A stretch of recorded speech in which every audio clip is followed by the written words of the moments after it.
Umami na rin itong si Libby na matagal na niyang alam ang katotohanan tungkol sa tinatago-tago nitong si Divina kung saan siya ay hindi totoong anak. Ngunit hanggang doon lang kanyang alam.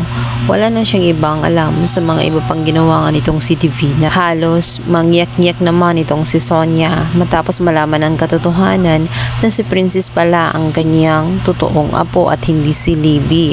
Nag-aalala siya at nagpapanik na rin at sinisisipan niya ang kanyang sarili dahil umano nagkakaganon si Divina dahil kinukonsente niya at pinapaboran niya ito. Subalit mas umiibabaw nga ang alingaw-ngaw ng pag-iyak nga nitong si Charlene.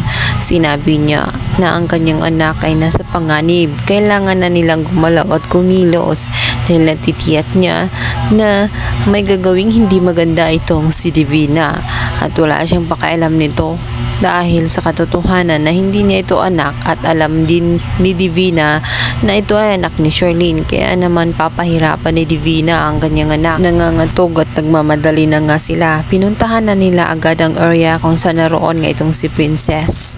Ngunit mas nauna nga nakarating itong sina Xavier at itong sina Justine. Kaya naman agad-agad nakasaklolo ang mga ito.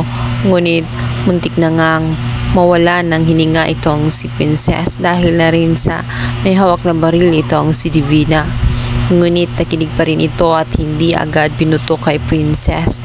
Sa halip ay tinulak lamang ito sa naturang dagat. Manasanan niyang puputukan itong si Princess. Ngunit napansin na nga ng kaibigan na nga nitong si Divina na may paparating na nga na bangka at yun na nga ay sina Justine at si Xavier. Dali-dali namang lumoy agad si Xavier nung palapit na ang bangka dahil nakita niya na muntik nang mapahamak itong si Princess at nasa dagat na ito sapagkat tinulak na nga ni Divina. Nais mang tumakas nga ni Divina at nitong si Jenny. Iwanan na lamang sana sila. Lumipat sila sa bangka na ginamit nga nitong si Justine at ni Xavier.